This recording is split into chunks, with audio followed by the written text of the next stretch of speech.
하나님 말씀은 이사야서 1장 1절에서 9절까지 말씀입니다.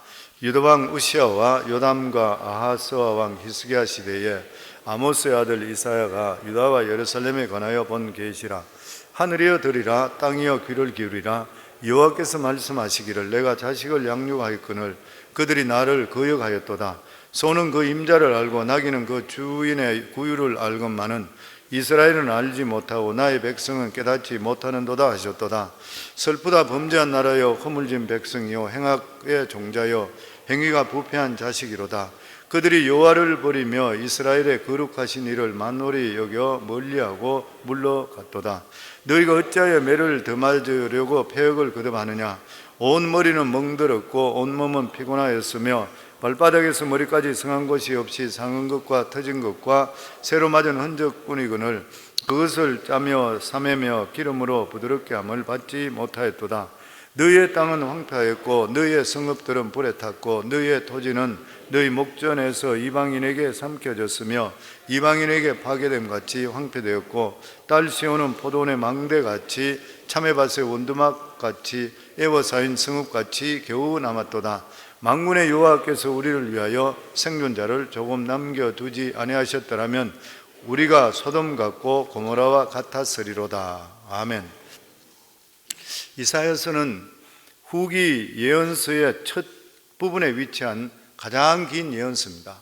후기 예언서는 이사야, 그리고 예레미야, 에스겔서, 다니엘, 그리고나 소선지서 이렇게 쭉 되어 있습니다. 전 예언서라 그러면은 이제 여호수아서부터 해서 사사기부터 사무엘서 이런 식으로 되어 있는 것이죠. 그런데 이 이사야서는 구원을 약속한 예언의 책이라, 그리고 제5복음서라, 그리고 구원의 책이라 이렇게 분류합니다. 또한 이 이사야서는 작은 성경이라 그렇게 분류는 그러한 책입니다. 구약 속에 신약으로 불리고 믿는 자들이 영적으로 받을 축복에 대해서 엄청스러운 하나님의 크신 은혜가 들어있는 그러한 책이 바로 이사야서인 것이에요. 그리고 우리가 잘 알고 있듯이 이사야서는 성경이 66권인과 마찬가지로 신기하게 66장으로 되어 있는데 성경이 구약이 39권이 구약이듯이 39장까지는 구약에 대한 것, 다시 이야기하게 되면 이스라엘의 역사와 메시아의 필요성, 그리고 이스라엘 백성들이 죄를 짓고 심판받는 그러한 이 과정들이 적혀 있습니다. 굉장히 어두운 장면들이 들어있는 것이죠. 그러니까 심판과 징계와 고통 이런 부분들이 39장까지 들어있습니다. 그리고 40장부터 66장까지, 그러니까 27장인 것이죠.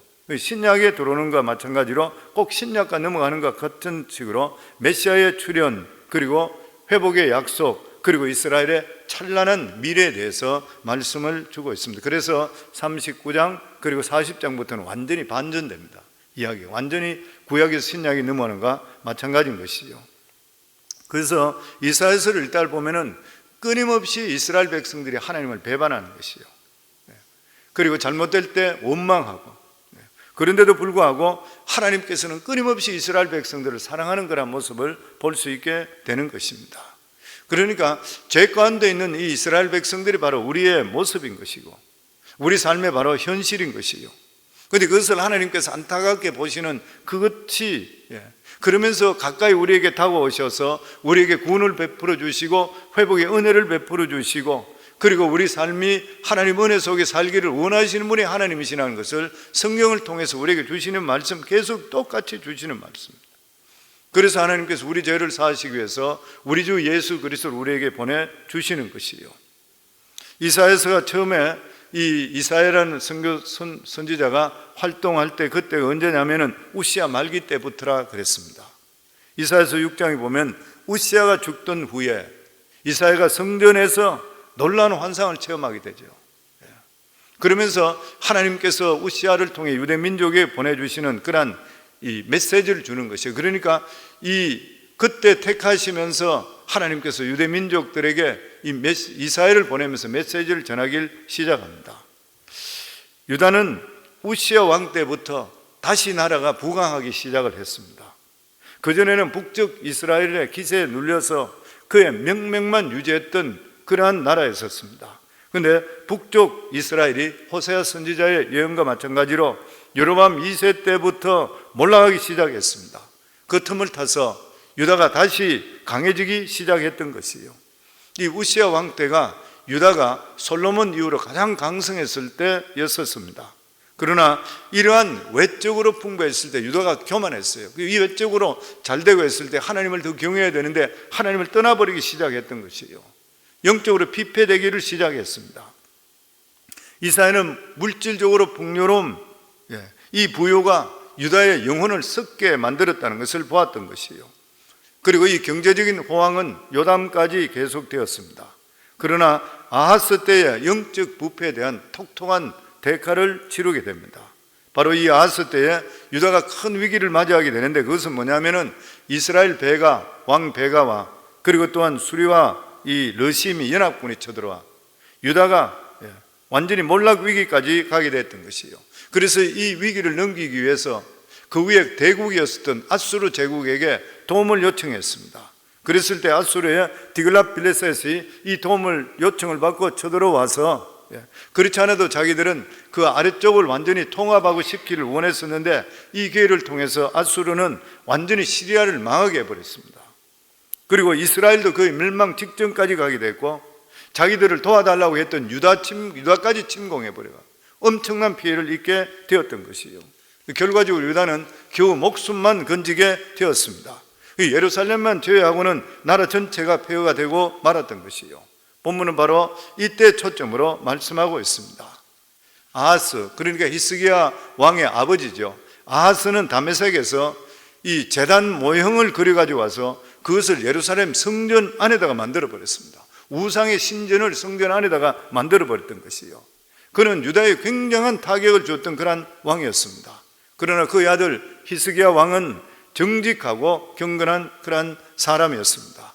그는 이 예루살렘에 그리고 유다에 있는 이러한 모든 우상을 제거하는 데 대계획을 일으켰고 꺼져가는 유다의 부흥의 불길을 밝혔던 그러한 사람이 바로 히스기야였습니다. 히스기야 때에 북쪽 이스라엘은 아수르를 통해서 영구히 멸망해 버렸습니다. 그리고 예루살렘에 그 기세를 가지고 예루살렘에 쳐들어왔던 아수르 대군이 히스기야가 하나님께 면벽하며 기도하며 부르짖게 했을 때에 하룻밤 사이에 하나님의 보낸 사자를 통해 18만 5천 명의 대군이 완전히 전멸당하는 그러한 역사가 임했던 것이에요. 히스기야 왕 때에 유다는 다시 영적으로 부흥했습니다. 그러나 왕의 이러한 제도적인 그러한 개혁이 백성 한 사람 한 사람에 있는 죄를 다 몰아내지는 못했던 것입니다. 이 히스기야 이후로부터 유다는 다시 시들어가기 시작합니다. 그리고 히스기야 앞에서 이사야 선지자는 바벨론을 통해서 멸망할 것이라는 예언을 하게 되는 것입니다. 히스기야의 늦게 아들 이 므낫세는 이스라엘의 가장 포악한 그러한 왕이었었죠. 하나님을 완전히 저버린 그러한 왕이었습니다. 그는 아버지 히스기야가 일으켰던 이러한 계획을 완전히 소멸시켰고 다시 우상의 나라로 만들었던 그러한 장본인이었고 이스라엘이 진짜 이 유다가 완전히 망해버렸던 것이 보면 이 바로 므낫세 때문이라 그렇게 이야기하죠. 그의 재위 기간이 무려 55년, 모든 유다 왕 중에 가장 오랜 왕이었었고 그 얼마나 우상을 숭배했냐면 자기 자녀까지 몰래게 불에 지나가서 태워서 섬겼던 정말 우상으로 말미암아 나라가 엉망으로 만들었던 그러한 왕이었습니다. 그리고 이사야 선지자는 결과적으로 므낫세 손에 양쪽의 널판 사이에 끼어서 톱으로 켜서 죽임을 당했다는 그러한 전승이 있습니다. 결국 이사야는 유다가 어려움을 당하다가 잘 살게 될 때부터 엄청난 영적 침체 후에 다시 부흥기로 접어드는가 싶더니만 결국 종말로 다가가는 그 시기에 하나님의 말씀을 전했던 그러한 선지자였습니다. 아하스의 부패를 돌이키고 히스기야의 부흥을 가져온 것, 이때가 바로 이사야 선지자가 왕성하게 활동했다는 것을 볼 수 있게 되는 것이에요. 이사야는 아수라는 엄청난 강대국이 결국 멸망하고 나중에 바벨론을 통해서 바벨론의 새로운 강대국으로 등장하는 것을 그가 보게 되었습니다. 그는 북이스라엘이 영구적으로 멸망하는 것을 보면서 자기 나라 유다도 새로 힘을 뻗는 바벨론을 통해 결과적으로 멸망할 것을 보게 되었던 것입니다. 그래서 오늘 이 본문을 통해서 우리들에게 깨우쳐주는 말씀이 뭐냐면, 우리들 자신들도 조금이라도 일찍 우리 자신을 돌아보는 게 중요한 것이에요. 우리가 겪고 있는 어떤 어려움에서 빨리 벗어나기 위해서는 우리 자신들이 지금 내 자신이 상태가 어떤지를 돌아보는 게 너무 중요합니다. 하나님의 백성들에게 가장 큰 비극이 뭐냐면은 하나님 백성이 누군지를, 자기가 누군지를 못 깨닫고 사는 것이에요. 사람들이 일을 하다 보면 일에 몰두해 버립니다. 그래서 일에 몰두해서 일이 자기가 돼버리고 자기 일을 잃어버리는 경우가 생기는 거 마찬가지인 것이에요. 그래서 우리가 어떤 일에 그냥 세상에 몰두해 버리면 거기 빠져서 자기가 누군지 모르고 살아가는 거예요. 어느 순간에 정신을 차려보면 정말 우리가 타고 있는 배가 낭떠러지로 굴러갈 때가 있는 것이고, 이미 방향을 틀려 그러면 늦을 때가 있는 것이에요. 하나님의 사람은 어떤 사람인 것입니까? 성경을 깊이 보다 보면 역사의 키를 가지고 있는 사람이 하나님의 사람입니다. 성도는 우리 자신들을 쉽게 생각하시면 안 돼요. 우리가 바른 믿음 안에 들어가 있고 우리가 바른 믿음으로 자녀들을 키우고 계속적으로 이렇게 하시면 우리들 한 사람 한 사람들을 통해 역사가 바뀌는 역사가 일어나게 되어 있는 것이에요. 우리들 자손 속에서 위대한 하나님의 사람, 위대한 사람이 나오게 되면 역사를 이끄는 역사가 나타나잖아요, 보면은. 아멘. 그렇기 때문에 우리들은 이 세상의 나라와 단체에 가장 중요한 역할을 할 수 있는 그러한 사람인 것이에요. 그래서 우리에게 가장 위험한 것이 뭐냐면 일상생활에 빠져들어서 우리가 어디로 흘러가는지 모르고 방향감을 잃고 살아가는 그러한 삶인 것이에요. 하나님 백성은 어떤 사람이요? 끊임없이 물길을 거슬러 올라가는 사람입니다. 방향을 설정하는 그러한 사람이 될 수 있어야 되는 것이에요. 물이 흘러가는 대로 그냥 그대로 버려두는 것이 아니라 그대로 버려두면 낭떠러지 떨어질 수밖에 없는 것입니다. 왜 그런 것이에요? 사람이 가는 길은 그냥 뻔한 길인 것이에요. 좀 어렵게 살다가 뭘 잘 살만 하게 되면 하나님과 멀어져요. 자기 마음대로 살아가 버려요. 그러면 조금씩 그냥 하나님과 멀어지면서 자기가 낭떠러지로 떨어지는지 모르고 살아가고 있는 것이에요. 그런데 이것을 볼 수 있는 사람이 누구예요? 그리스도인인 것이고, 이것을 볼 수 있는 사람이 누구예요? 목회자나 예언자인 것이에요, 보면. 이사야는 끊임없이 낭떠러지를 향해서 흘러가고 있는 이 유다의 흐름을 막았던 그러한 자였었습니다. 오늘 1절 말씀 저희들 같이 한번 다시 읽도록 하겠습니다. 유다 왕 우시야와 요담과 아하스와 히스기야 시대에 아모스의 아들 이사야가 유다와 예루살렘에 관하여 본 계시라. 이사야 선지자가 활동한 시대, 어떤 시대냐? 우시야 때는 유다가 정치적으로 경제적으로 가장 부강할 때였었습니다. 그런데 이것은 유다 자기들의 힘으로 된 것이 아닌 것이죠. 북쪽에 북이스라엘이 약해졌고 세계 정세가 불안한 틈을 당해서 강해졌던 것이요. 물론 하나님께서 축복을 해 주신 것입니다. 그런데 이렇게 자기들이 얻었던 재물을 통해 유다가 교만해져 버렸어요. 그 결과 유다 백성들은 점점 하나님과 멀어졌던 것이요. 사람이 가난하면 겸손해집니다. 비굴해질 수 있고 겸손해져요. 그런데 이런 사람들이 손에 한번 돈이 들어오게 되면은 그동안 잠재되었던 본성이 여과 없이 드러나는 경우가 있어요. 그런데 진짜 겸손한 사람 누구예요? 돈이 들어올수록 돈에 대해서 두려워할 수 있는 사람입니다. 돈이 자기를 교만하게 해줄 줄 알기 때문인 것이죠. 그러나 기회가 없어서 교만하지 못했던 그러한 사람들은 물질적인 풍요는 무서운 시험거리가 되는 거예요. 유다 백성에게는 우시야 시대의 부강은 그들에게 무서운 시험의 의미가 있었습니다. 그들은 어느 정도 잘 살게 되니까 믿음에 떠나버렸어요. 하나님 말씀 들으려 하지 않아요. 저는 목회하면서 늘 말씀드린 대로 수도 없이 그런 성도를 봐요. 어렵고 힘들 때는 그저 엎드려가 있다가 먹고 살만하고 나서부터는 어느 정도부터 안 나타나기 시작해. 바빠서. 그러면서 믿음에 떠나버려요.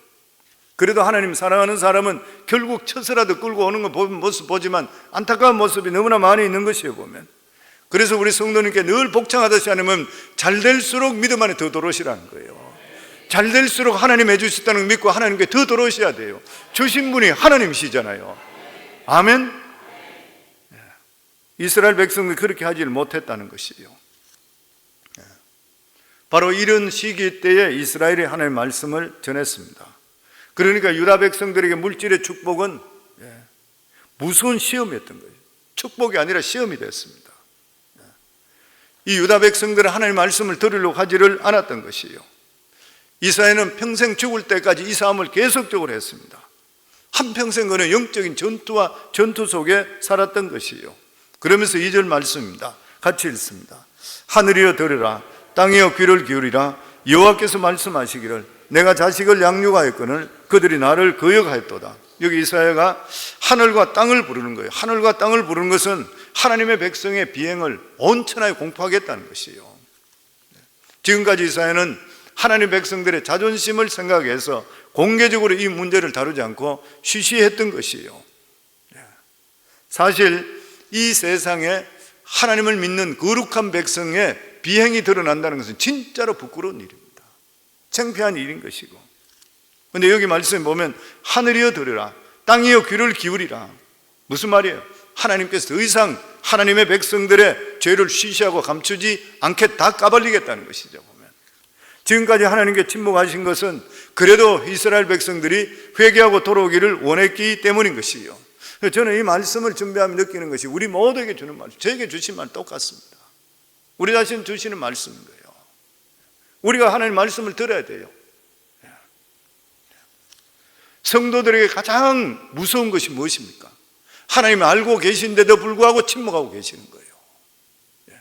우리들의 죄가를 다 알고 계셔요. 우리가 믿음으로 살지 않는 거 다 알고 계셔요. 안고 일으시는 거 하나님 다 알고 계셔요. 지난 주일날도 오후에 우리 전도폭발 훈련이 끝나고 나서 그리고 다시 오후 시간에 저녁 시간에 새로운 성도님 집을 새로 옮기는 분이 저희들 예배 드리달라 해서 갔었습니다. 가서 예배 드리면서 이제 그분들에게 더 믿음으로 들어오기 위해서 오랫동안 교회를 다녔는데 아직까지 그렇게 큰 믿음으로 들어오지 않고 참 괜찮은, 참 재원이 되고 참 괜찮은 분이에요. 그래서 대화를 나누다가 그러면 하나님께 살아계신 것에 대해서 그런 이야기를 한 2시간 이상씩 계속 이야기를 나누다가 그때 그 이야기를 또 했습니다. 우리 그 이야기를 나누다 보니 생각이 나서 그랬어요. 예전에 그 하나님께서는 우리의 모든 것을 알고 계신다. 그러면서 그 예전에 우리 교회에 중보 팀장이 우리 권사님 한 분이었죠. 그때는 집사님이었었죠. 여자 집사님이시고 중보 팀들이 있는데 이분이 예배 때마다 나와서 우리 1, 2, 3부 예배 드릴 때에 앞자리 여기 앉으셔서 그리고 중보 기도하는 것이, 설교할 때도 중보 기도하는 거죠. 거기서 기도하고 저희 아내 사모는 제일 뒤쪽에 앉아 있는 것이죠. 그런데 설교 들어 있는데 성령께서 저희 아내에게 음성을 주시는 거예요. 누구누구 중보팀장, 누구누구 집사, 지금 밖에서 누구누구하고 잡담하고 있다. 내가 기뻐하지 않는다. 저희 아내가 깜짝 놀라는 거예요.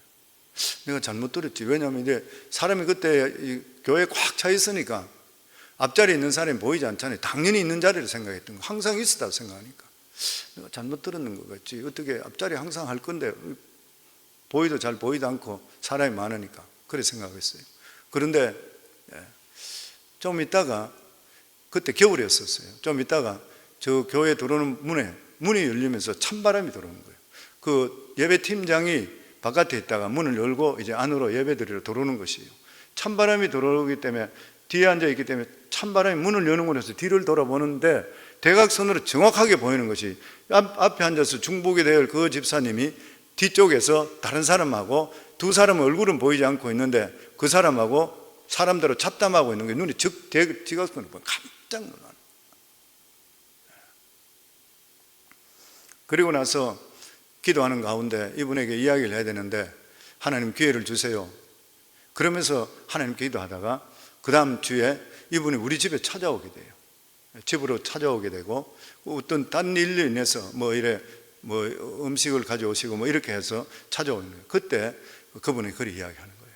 성령께서 집사님 그날 이번 주일날 일요일에 성령께서 말씀하시기를 집사님이 지금 현재 어느 집사님, 그 사람 이름을 대기는 곤란하지만 어느 집사님과 함께 하나님께서 잡담하고 있다. 내가 기뻐하지 않는다 그랬다는 거예요. 그 집사님이 깜짝 놀라는 거예요.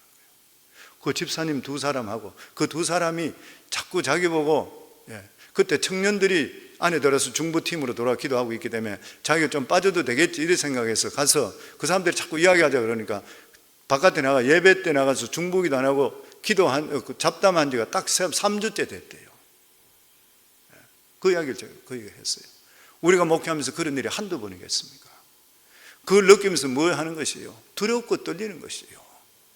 하나님께서는 오늘도 우리 안고 일어섬을 아시고 오늘도 새벽을 깨우고 하나님께 나온 성을 다 알고 계셔요. 우리의 생각들을 알고 계시고 무엇을 하고 있는지 다 알고 계셔요. 하나님께 다 알고 계신데도 불구하고 우리가 올바로 살지 못하더라도 하나님께 참고 기다리고 계시는 것이에요. 그러니까 우리 믿는 사람들이 얼마나 우리 자신들의 삶을 돌아봐야 될 뿐만 아니라 두렵고 떨리는 마음으로 살아야 되는 것이에요. 하나님께서는 우리 자신들이 우리 마음속에 가지고 있는 이러한 죄에 대한 수치심, 믿음에서 멀어진 것을 돌이키기를 원하고 계시는 하나님이시요.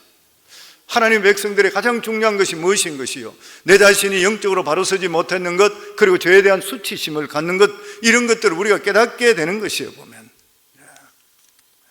우리는 우리 자신들을 돌아보며 끊임없이 내 자신의 삶을 볼 수 있어야 되고, 내가 짓는 죄에 대해서 죄랑이 무엇이에요? 기도하지 않는 것도 죄고, 말씀 보지 않는 것도 죄고, 믿음으로 살지 않는 게 모든 죄라는 것이, 이런 것들을 내 자신을 돌아보면 얼굴을 붉힐 수가 있어야 되는 것이요. 이것이 무엇이에요? 내가 영이 살아있다는 증거인 것이요. 이것까지도 내가 잊어버렸다면 내 영혼까지 죽는 것이에요. 보면 그렇기 때문에 우리들은 죄를 노출시킬 수가 있어야 됩니다. 우리가 이 수치심이 회복되면 잃어버렸던 그 이상의 고귀함을 우리는 되찾을 수 있게 되는 것이에요. 그래서 하나님께서는 선지자를 통해 하시는 말씀이 무엇인 것이에요? 그 모든 원인이 하나님 관계를 등한시했다는 것이죠. 하나님 관계를 등한시했다. 그래서 2절에 보면 내가 자식을 양육하였거든 그들이 나를 거역하였도다. 유다 백성들의 어려움이 뭐냐면은 자신들의 문제를 하나님 관계의 문제라 생각하지 않고 세상 관계로 생각했던 것이에요. 성도님, 그렇기 때문에 끊임없이 성도님 말씀드린 게 뭐예요? 우리들의 모든 문제는 항상 문제가 생기면 먼저 영적으로 해석하셔야 됩니다. 내 삶 속에 어려움이 있으세요? 돈이 잘 못 벌리세요? 자식이 문제 있으세요? 내 삶에 돌아볼 때 내 자를 돌아보면서 나와 하나님 관계가 어떤 것인지 영적으로 먼저 돌아봐야 돼요. 나와 하나님 관계를 항상 먼저 점검할 수가 있어야 되는 것이에요. 하나님께서는 먼저 자식의 이 양육하는 부모의 예를 들었습니다. 여기서 양육했다는 것은 내가 자식을 양육하였거늘, 내가 그들을 크게 하였거늘 그들이 나를 기억하지 못했다는 거예요. 하나님께서 그들을 융성하게 만들어준데도 불구하고 그들은 하나님께 해주신 것을 잊어버렸다고 하는 것이에요. 유다 백성들은 어려움에서 벗어나기만 하면은 더욱 하나님을 거역해 버렸습니다. 하나님께서 원하는 것을 하지 않고 떠나서 딴 길로 갔다는 것이에요. 우리 삶에도 보면 기도하다가 어려움에서 벗어나기만 벗어나면 더 하나님 쪽으로 들어오지 않고 곁길로 가는 것이에요. 곁길로 가는 것이에요. 수많은 사람이 그래요. 목회자가 이런데 하나님은 얼마나 그러시겠어요. 보면은 수많은 사람들이 그렇습니다. 그것을 생생히 보여주는 것이 3절 말씀입니다. 같이 읽겠습니다. 소는 그 임자를 알고 나귀는 그 주인의 구유를 알건만은 이스라엘은 알지 못하고 나의 백성은 깨닫지 못하는도다 하셨도다. 유다 백성들은 하나님께서 그들을 축복하신 데는 축복해 준데도 누가 축복해 주는지 몰랐어요. 적어도 축복하는 기간만큼은 하나님께 순종해야 되는데 그것까지도 몰랐던 것이에요. 그래서 하나님은 유다 백성들에게 먹이를 주는 주인을 알아보는 소보다 못하고 이 주인의 구유를 알아보는 나귀보다도 못하다 그랬어요. 유다 백성들은 어떤 사람입니까? 그들은 하나님의 아들들인 것이에요. 그런데 그들은 하나님 관계 자체를 끊어버렸습니다. 이것이 바로 문제의 근본인 것이에요. 하나님 백성이 가장 중요한 게 뭐였어요? 말씀 따라서 내 자신을 언제든지 말씀에 비춰서 바꿀 수 있는 순종하는 삶을 살아갈 수 있어야 돼요. 성경에서 하나님께서 말씀하시면 내 생각이 틀리더라도 내 자신을 항상 바꿀 수 있어야 됩니다. 하나님의 자녀들은. 그러니까 하나님께서 말씀하시면 내가 아무리 귀하다고 생각하는 것도 내려놓을 수 있어야 돼요. 버릴 수가 있어야 되는 것이에요. 근데 유다 백성들, 하나님의 백성들은 자기 마음들이 너무 굳어버리니까 하나님 말씀을 아무래도 듣기를 싫어하는 거예요. 교회 성도들도 그렇잖아요. 설교할 때도 보면은 하나님 말씀이 듣기 싫은 것은 그냥 고개를 돌려버려요. 듣기 싫은 거예요, 그냥. 자기가 좋아하는 거 보면 해 웃고 있고, 진짜 거북스러운 말씀은 그냥 고개 숙여버려요. 근데 실제적으로 우리는 하나님 말씀, 어떤 말씀이든지 가감하지 않고 우리 마음속에 받아들이면 그 사람이 복 있는 사람이 될 줄을 믿습니다. 아멘.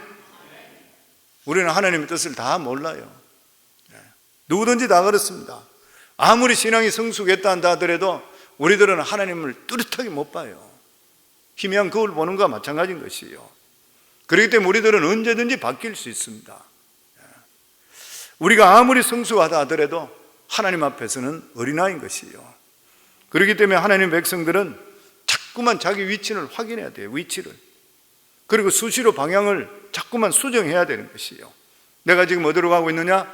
내가 지금 바로 살고 있느냐? 내 방향이 지금 확실한 것인가? 이거 하나님의 백성들은 계속적으로 해야 될 그러한 일인 것이에요. 그런데 이 유다 백성들의 문제는 뭐냐면 이 세상에서 자신들의 책임을 망각했던 것이에요. 그들이 해야 하는 것은 하루하루 먹고 사는 것만 연연한 것이 결코 아닌 것이에요. 지금 어디로 가고 있는 것인지, 그리고 살아남기 위해서 포기해야 할 것이 무엇인지, 그리고 내가 결단을 내려야 될 것이 무엇인지 하나님의 뜻에 대해서 계속적으로 결정하는 삶을 살아갈 수 있어야 돼요. 저희들도 똑같습니다. 성도님들, 내가 지금 사는 것이 바로 살고 있는 것인지, 그리고 믿음으로 살기 위해서 내가 포기해야 될 것이 무엇인지, 내가 결단을 내려야 될 것이 무엇인지 하나님의 뜻에 대해서 끊임없이 우리 자신들을 결정할 수 있어야 되는 것입니다. 하나님께서는 이 유다 백성들을 고치기 위해서 이 방법 저 방법 다 써봤지만 끝까지 알아듣지 못하게 될 때 깊은 탄식을 하십니다. 4절 말씀 같이 읽습니다. 슬프다 범죄한 나라요 허물진 백성이요 행악의 종자요 행위가 부패한 자식이로다. 그들이 여호와를 버리며 이스라엘의 거룩한 일을 만놀히 여겨 멀리하고 물러갔도다. 하나님께서 유다 백성들에게 원하는 것은 흠이 없는 거룩한 백성이 되기를 원했습니다. 그러나 그들에게서 보는 것은 완전히 타락하고 돌이킬 수 없는 그러한 반항적인 그러한 모습이었던 것이에요. 그래서 여기 보면 범죄한 나라요 허물어진 백성이요 행악한 종자요 행위가 부패한 자식이라. 무슨 말이에요? 손 쓸 데가 없다는 것이죠. 하나님이 그들을 품으려고 아무리 불러도 부르면 부를수록 그들은 하나님을 더 멀어졌다고 하는 것입니다. 하나님의 백성들에게 특성이 있습니다. 하나님의 백성들에게는 그 특성이 뭐냐면 하나님의 백성은 본투 하나님의 백성 되는 사람 아무도 없습니다. 하나님의 백성은 출생하지 않습니다. 모태신앙이라 하더라도 출생하는 게 아니거든요. 모태에서부터 어머니가 믿은 것이 자식이 믿은 게 아니거든요. 아무리 신앙이 좋은 부모에게 태어난다 하더라도 혈통으로 부모 하나님의 백성이 될 수가 없습니다. 누구든지 하나님의 백성이 되기 위해서는 각자가 말씀을 받고 은혜를 받고 자기 자신이 죄인이라는 것을 깨닫고 회개하고 예수 그리스도를 영접해야 되는 거예요. 딴 방법이 없는 것이에요. 그리고 이렇게 하나님의 은혜를 체험했는 사람은 하나님의 사랑에 자꾸만 파고들게 되어 있어요. 보면 자기가 죄인이라는 것을 깨달으면 깨달을수록 하나님 은혜를 더 사모하게 됐습니다.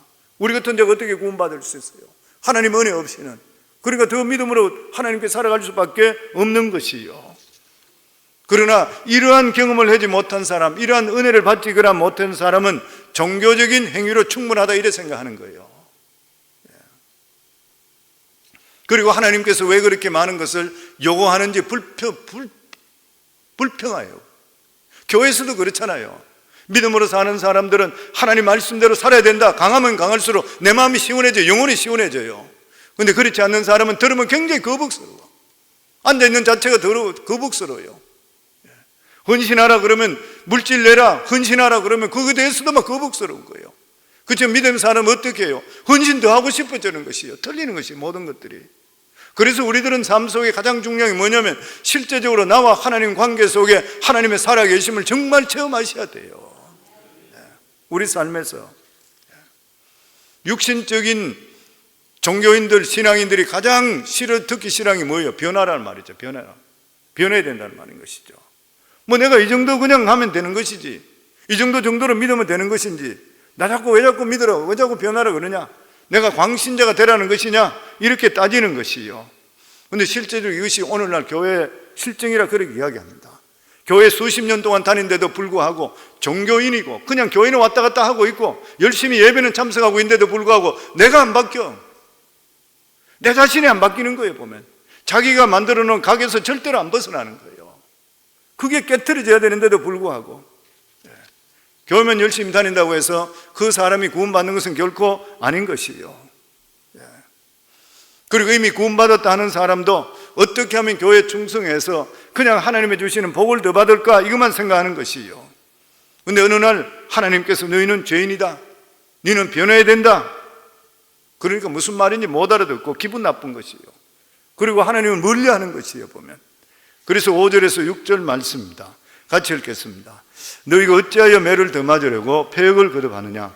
온 머리는 병들었고 온 마음은 피곤하였으며 발바닥에서도 머리까지 성한 것이 없이 상한 것과 터진 것과 새로 맞은 흔적뿐이거늘 그것을 짜며 사매며 기름으로 부드럽게 함을 받지 못하였도다.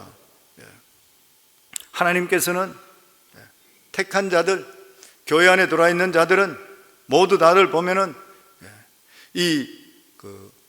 그냥 버려두시질 절대 않으시고 하나님께 따라다니시면서까지 채찍질 해서라도 하나님께서 믿음에 들어오게 만드시는 하나님이시요. 그러니까 계속 얻어 터지는 거예요. 여기 보면 계속적으로 맞는 거예요. 보면 이리 터지고 저리 터지고 계속 맞는 것이에요. 그래서 이 본문은 당시 유다 상황을 너무나도 잘 보여주고 있는 것입니다.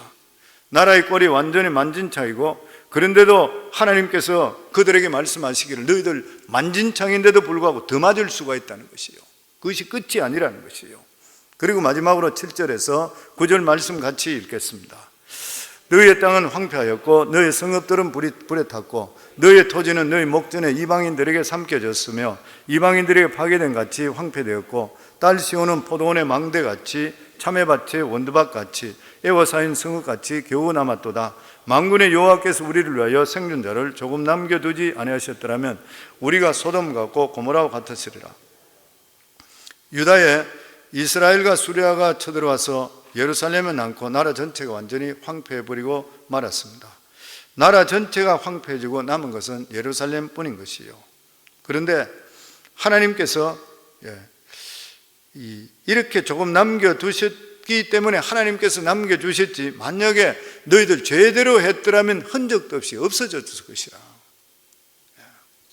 그러니까 뭐인 것이에요? 유다 사람들은 자신을 하나님 앞에서 과소평가해 버렸습니다.